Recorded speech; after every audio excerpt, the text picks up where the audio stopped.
Good morning. Last લેક્ચરમાં આપણે વાયુનું આદર્શ વર્તણૂકથી વિચલન, કોઈ પણ વાયુ હોય એના પર જ્યારે દબાણ વધારે પડતું હોય અથવા તો એનું તાપમાન જ્યારે નીચું હોય કે જ્યારે વાયુના અણુઓ પ્રમાણમાં એકબીજાની વધારે નજીક છે તો એમની વચ્ચે પ્રવર્તતું આંતરઆણ્વીય આકર્ષણ બળ અવગણી શકાય એટલું ઓછું ના હોય અને એ સંજોગોમાં એ વાયુ આદર્શ વાયુ નિયમોનું પાલન ના કરે. બોયલનો નિયમ, ચાર્લ્સનો નિયમ, એવોગેડ્રોનો નિયમ, આદર્શ વાયુ સમીકરણ, એ બધા નિયમો આપણે જોયા.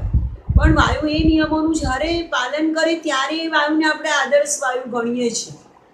અમુક ચોક્કસ તાપમાન અને ચોક્કસ દબાણે વાયુ એ વર્તણૂકથી વિચલન અનુભવે છે. તો વાયુની આદર્શ વર્તણૂકથી વિચલનની ગણતરી કરવા માટે આપણે સંકોચનીયતા અવયવ ઝેડનો ઉપયોગ કરીએ છીએ. ઊંચા તાપમાન જ્યારે ઊંચું છે અને દબાણ જ્યારે ઓછું છે, કે જ્યારે પ્રમાણમાં અણુઓ એકબીજાથી દૂર છે, ઓછું દબાણ છે એટલે અણુઓ દૂર છે, તાપમાન વધારે છે તો પણ અણુઓ દૂર છે, તો એ સંજોગોમાં આંતરઆણ્વીય બળો નગણ્ય એટલે બહુ જ ઓછા હોવાથી વાસ્તવિક વાયુ આદર્શ વર્તણૂક દર્શાવે છે. એટલે એ સંજોગોમાં કોઈ પણ વાયુ નિયમોનું પાલન કરે છે. એ સંજોગોમાં ધારો કે ઉદાહરણ તરીકે આદર્શ વાયુ સમીકરણ કરીએ તો વાયુ માટે પીવી અને એનઆરટી સરખા થાય છે આદર્શ વાયુ માટે. પણ જો તાપમાન નીચું થઈ જાય, જેમ જેમ તાપમાન ઘટાડતા જઈએ અને ધારો કે દબાણ વધતું જાય છે તો આંતરઆણ્વીય બળો અસરકારક હોય છે, કારણ કે દબાણનો વધારો અને તાપમાનનો ઘટાડો, તાપમાન ઘટે એટલે ઉષ્મીય ઉર્જા ઘટે, તો જેમ તાપમાન ઘટે અને દબાણ વધે એમ અણુઓ એકબીજાની નજીક આવે છે અને જેમ અણુઓ નજીક આવે એમ એમાં આંતરઆણ્વીય આકર્ષણ બળ અસરકારક હોય છે. એને હવે અવગણી નથી શકાતું. જો નીચા તાપમાને અણુઓ ઓછી ઝડપથી ફરતા હોય, ધીરે ધીરે એક અણુ ગતિ કરે છે, બીજા અણુની ગતિ પણ સરેરાશ ઝડપ પણ ઓછી છે, તો ઓછી ઝડપથી આ એક નીચા તાપમાને એક અણુ આમ ધીરે ધીરે જાય છે, બીજો અણુ કોઈક નીચા તાપમાને જાય છે, તો બે અણુ વધારે સમય માટે એકબીજાના સંપર્કમાં આવે છે. તાપમાન નીચું છે એટલે અંતર ઓછું છે અને એની સરેરાશ ઝડપ અણુની ઓછી છે, એટલે ધીરે ધીરે બે અણુઓ જ્યારે ગતિ કરે છે તો એ અણુઓ એકબીજા સાથે વધારે સમય માટે સંપર્કમાં આવે છે અને પરિણામે ઓછી ઝડપથી ફરતા અણુઓ નજીક આવતા એમની વચ્ચે આકર્ષણ લાગુ પડે છે અને એ સંજોગોમાં વાયુ આદર્શ વર્તણૂકથી વિચલન અનુભવે છે. કારણ કે આપણે આદર્શ વાયુ કોને કીધો કે જે વાયુ નિયમનું પાલન કરે ને ક્યારે લાગુ પડે? જ્યારે અણુ વચ્ચે આકર્ષણ નગણ્ય છે. પણ જો આકર્ષણ અસરકારક થઈ ગયું તો એ આદર્શ વર્તણૂકથી વિચલન અનુભવશે. એ આદર્શ વર્તણૂકથી વિચલન માપવા માટે આપણે લાસ્ટ લેક્ચરમાં બોયલના નિયમ પ્રમાણે જોયું કે વાસ્તવિક વાયુનું કદ અને આદર્શ વાયુનું કદ અલગ અલગ હોય છે, તો એને આદર્શ વર્તણૂકથી વિચલન કહેવાય. કેટલું વિચલન થયું એ માપવા માટે સંકોચનીયતા અવયવ ઝેડનો ઉપયોગ કરવામાં આવે છે અને ઝેડ એટલે પીવી અને એનઆરટીનો ગુણોત્તર.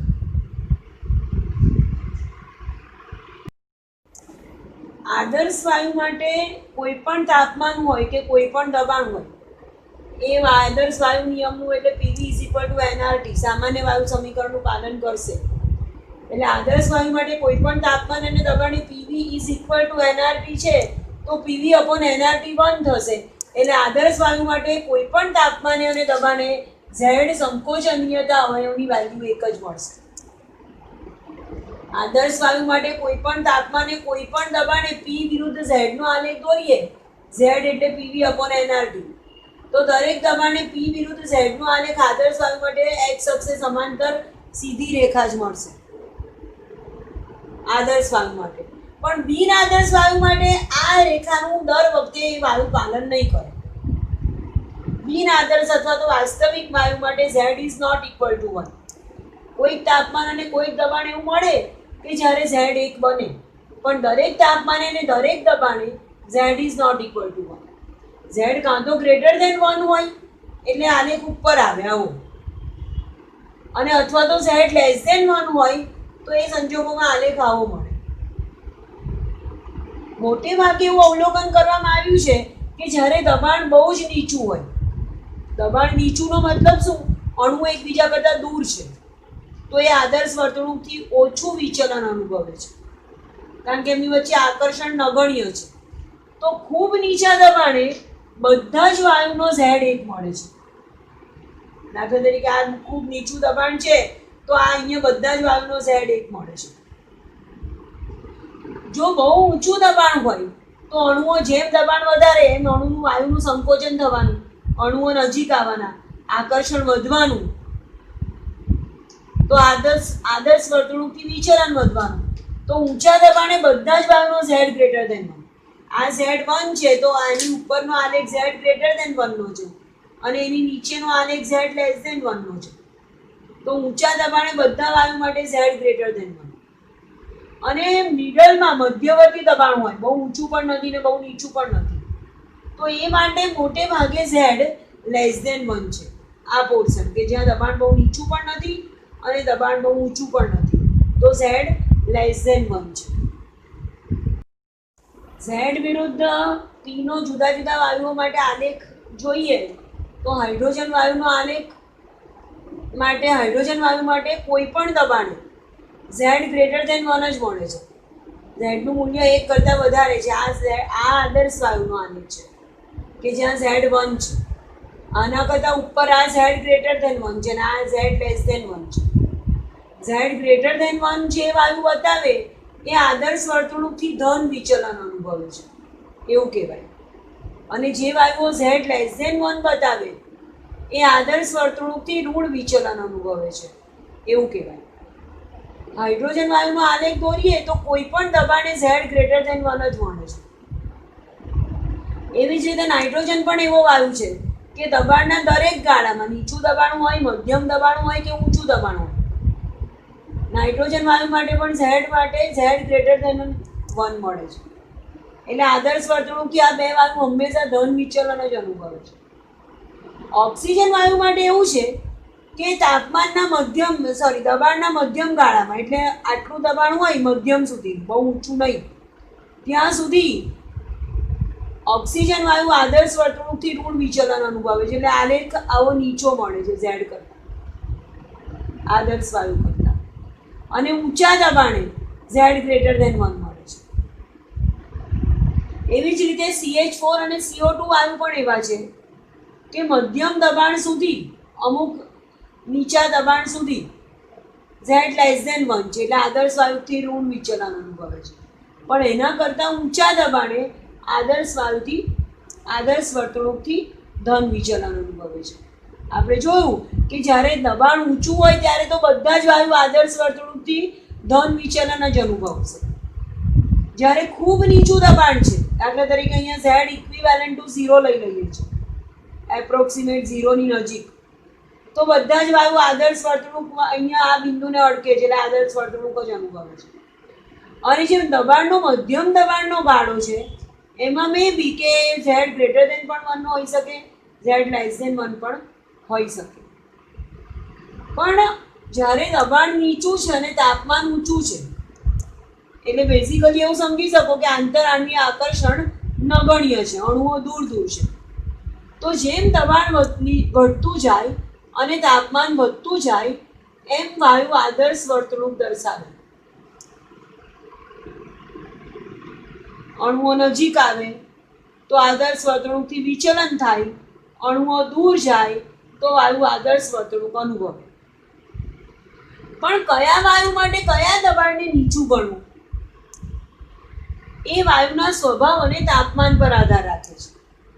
દરેક વાયુ માટે અલગ અલગ દબાણ એવા છે કે જ્યારે આદર્શ વર્તણૂક અનુભવે છે. જે તાપમાને દબાણના ચોક્કસ ગાળામાં વાયુ આદર્શ વાયુ નિયમોને પાળે છે એ તાપમાને વાયુનું બોઇલ તાપમાન અથવા તો બોઇલ બિંદુ કહે છે. દરેક વાયુ માટે એક ચોક્કસ તાપમાન એવું હશે કે જ્યારે વાયુ એ તાપમાને એ વાયુ આદર્શ વર્તણૂકને અનુભવે છે, તો એ તાપમાનને એ વાયુનું બોઇલ તાપમાન અથવા તો બોઇલ બિંદુ કહે છે. બોઇલ તાપમાન અથવા તો બોઇલ બિંદુ એ વાયુના સ્વભાવ પર આધાર રાખે છે. દરેક વાયુ માટે બોઇલ તાપમાન અને બોઇલ બિંદુ જુદું જુદું હોય છે. એક વસ્તુ એવી સમજી શકાય, આપણે જોયું કે સંકોચનીયતા અવયવને આપણે ઝેડ કહીએ છીએ. તો ઝેડ એટલે શું? PV upon NRT. અને વાસ્તવિક વાયુ માટે તમે લખી શકો પી વી. વી એટલે વાયુનું કદ, આ પી એ દબાણ છે, વી એ કદ છે, એન એ મોલની સંખ્યા છે, આર વાયુ અચળાંક છે અને ટી એ કેલ્વિનમાં તાપમાન છે. તો જો વાસ્તવિક વાયુની વાત કરીએ, દબાણ અને તાપમાન અચળ છે, ચોક્કસ તાપમાન ચોક્કસ દબાણની પરિસ્થિતિ છે. એન એ વાયુના મોલની સંખ્યા પણ નિશ્ચિત છે, આર એ વાયુ અચળાંક છે. જો કદ માપીએ વાસ્તવિક વાયુનું તો ઝેડ માપી શકાય. સંકોચનીયતા અવયવ ઝેડ બરાબર પી ઇન્ટુ વી વાસ્તવિક અપોન એનઆરટી. પણ આદર્શ વાયુ માટે PV is equal to NRT છે.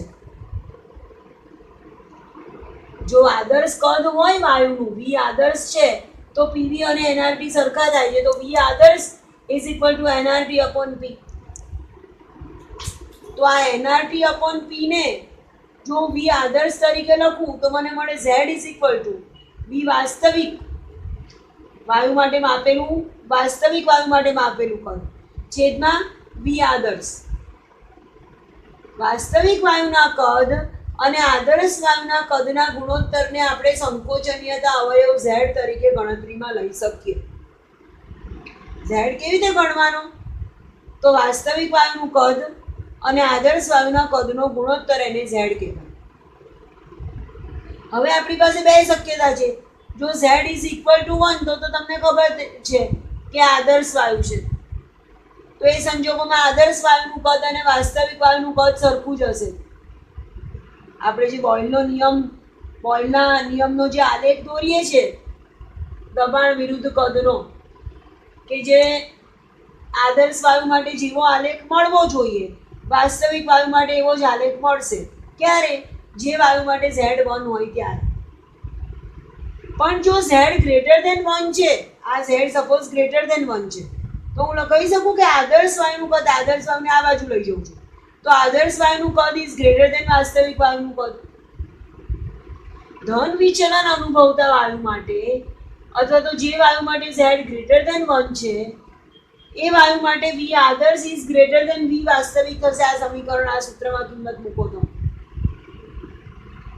તો ઓલરેડી વાસ્તવિક વાયુનું કદ ઓછું છે આદર્શ વાયુ કરતા, અને કદ ઓછું છે, અણુઓ વધારે નજીક છે, તો એનું સંકોચન મુશ્કેલ છે. એટલે જ્યારે Z ગ્રેટર ધેન 1 છે, વાયુ આદર્શ વર્તણૂકથી ધન વિચલન અનુભવે છે, તો એ વાયુનું સંકોચન મુશ્કેલ છે, એના પર દબાણની અસર ઓછી થાય છે. પણ એવા વાયુ કે જેના માટે Z લેસ ધેન 1 છે, આપણે હમણાં આલેખ જોયો પીવી વિરુદ્ધ Z વિરુદ્ધ P નો, તો અમુક આલેખ આવા મળ્યા. તો આ એરિયામાં Z લેસ ધેન 1 છે, તો જ્યારે વાયુ માટે Z લેસ ધેન 1 છે, તો આ Z લેસ ધેન 1 એટલે આદર્શ વાયુનું કદ ઇઝ લેસ ધેન વાસ્તવિક વાયુનું કદ. V આદર્શ ઇઝ લેસ ધેન V વાસ્તવિક. તો ખરેખર હોવું જોઈએ એના કરતાં વાયુનું કદ કેવું છે? મોટું છે. ગ્રેટર ધેન આદર્શ વાયુ કરતાં વાસ્તવિક વાયુનું કદ વધારે છે. કદ વધારે છે એનો મતલબ શું? કે અણુઓ પ્રમાણમાં દૂર દૂર છે, અને અણુઓ જ્યારે દૂર હોય તો એના પર સંકોચન, એના પર દબાણ લગાડીને નજીક લાવી શકાય, એટલે એ વાયુ સંકોચનીય છે, એના પર દબાણની અસર થાય છે. આમ Z ઇક્વલ ટુ 1 છે, Z ગ્રેટર ધેન 1 છે કે Z લેસ ધેન 1 છે, એ સંકોચનીયતા અવયવના મૂલ્યના આધારે જે તે વાયુ આદર્શ વર્તણૂકથી કેટલું વિચલન અનુભવે છે એની આપણે ગણતરી કરી શકીએ છીએ. હવે જો વાયુના પ્રવાહીકરણની વાત કરીએ તો વાયુનું પ્રવાહીકરણ કરવું છે એટલે વાયુમાં અણુ વચ્ચેનું આંતરઆણ્વીય અંતર વધારે છે, અને જ્યારે એ વાયુને પ્રવાહીમાં કન્વર્ટ કરવો છે તો અણુઓને પ્રમાણમાં નજીક લાવવા પડે. વાયુ કરતાં પ્રવાહીમાં અણુ વચ્ચે અંતર ઓછું છે અને આકર્ષણ વધારે છે. એટલે વાયુનું જ્યારે પ્રવાહીકરણ કરવું હોય તો તમે સમજી શકો છો કે અણુઓને નજીક લાવવા પડે. હવે અણુઓને નજીક લાવવા માટે આપણી પાસે બે ઓપ્શન છે. જો એના પર દબાણ વધારીએ તો વાયુનું સંકોચન થાય, તો અણુઓ નજીક આવે, તો વાયુનું પ્રવાહીકરણ શક્ય છે. અને જો તાપમાનમાં ઘટાડો કરીએ, ઉષ્મીય ઉર્જામાં ઘટાડો, એ પણ વાયુના પ્રવાહીકરણ તરફ દોરે છે, એવું આપણે જોઈ ગયા. પણ જ્યારે તાપમાન ઊંચું હોય, ઉષ્મીય ઉર્જા વધારે છે, તો અણુઓ પ્રમાણમાં દૂર છે અને એમની વચ્ચે આકર્ષણ નહીવત છે. ઊંચા તાપમાને દૂર રહેલા અણુઓ છે, તો જેમ અંતર વધારે એમ આકર્ષણ ઓછું, તો એમની વચ્ચે આકર્ષણ નગણ્ય છે અને એટલે ઊંચા તાપમાને વાયુનું પ્રવાહીકરણ શક્ય નથી. વાયુનું પ્રવાહીકરણ કરવા માટે તમારે કમ્પલસરી તાપમાનમાં ઘટાડો કરવો જ પડે. જેમ જેમ તાપમાન ઘટાડતા જઈએ છે એમ વાયુ આદર્શ વર્તણૂકથી નોંધપાત્ર વિચલન અનુભવે છે. એટલે જેમ જેમ તાપમાન ઘટતું જાય એમ એમ અણુઓ નજીક આવતા જાય, કારણ કે આકર્ષણ વધતું જાય છે. અને એટલે વાયુ નિયમોને નથી અનુસરતો, કારણ કે આકર્ષણ વધતું ગયું. અને જો તાપમાન ઘટાડીએ તો એ સંજોગોમાં જ ફક્ત વાયુનું પ્રવાહીકરણ શક્ય છે. એટલે વાયુનું પ્રવાહીકરણ કરવા માટે સૌથી અગત્યની વસ્તુ એના તાપમાનમાં ઘટાડો કરવો પડે. તાપમાનમાં ઘટાડો એટલે ઉષ્મીય ઉર્જામાં ઘટાડો. તો અમુક તાપમાન કરતાં નીચા તાપમાને વાયુનું પ્રવાહીકરણ શક્ય છે, પણ એના કરતાં ઊંચા તાપમાને વાયુનું પ્રવાહીકરણ શક્ય નથી. તો દરેક વાયુ માટે કોઈ એક ચોક્કસ તાપમાન હશે, સૌથી ઊંચું તાપમાન, કે જે તાપમાને વાયુનું પ્રવાહીકરણ શક્ય છે. એ તાપમાનને વાયુનું ક્રાંતિક તાપમાન, ક્રિટિકલ ટેમ્પરેચર, TC કહેવાય. 30.58 ડિગ્રી, દાખલા તરીકે કાર્બન ડાયોક્સાઇડ વાયુની વાત કરીએ તો એનું ક્રિટિકલ ટેમ્પરેચર 30.98 ડિગ્રી સેલ્સિયસ છે. આના કરતા નીચા તાપમાને CO2 નું પ્રવાહીમાં રૂપાંતરણ શક્ય છે, પણ 30.98 ડિગ્રી સેલ્સિયસ કરતા ઊંચા તાપમાને, ગમે તેટલું તાપમાન તમે 30.98 ને બદલે ધારો કે 35 ડિગ્રી સેલ્સિયસ તાપમાને CO2 વાયુ પર દબાણનો ગમે તેટલો વધારો કરો, અણુઓને સંકોચીને ગમે તેટલા નજીક લાવવાનો પ્રયત્ન કરો, પણ તો પણ એનું પ્રવાહીકરણ શક્ય નથી.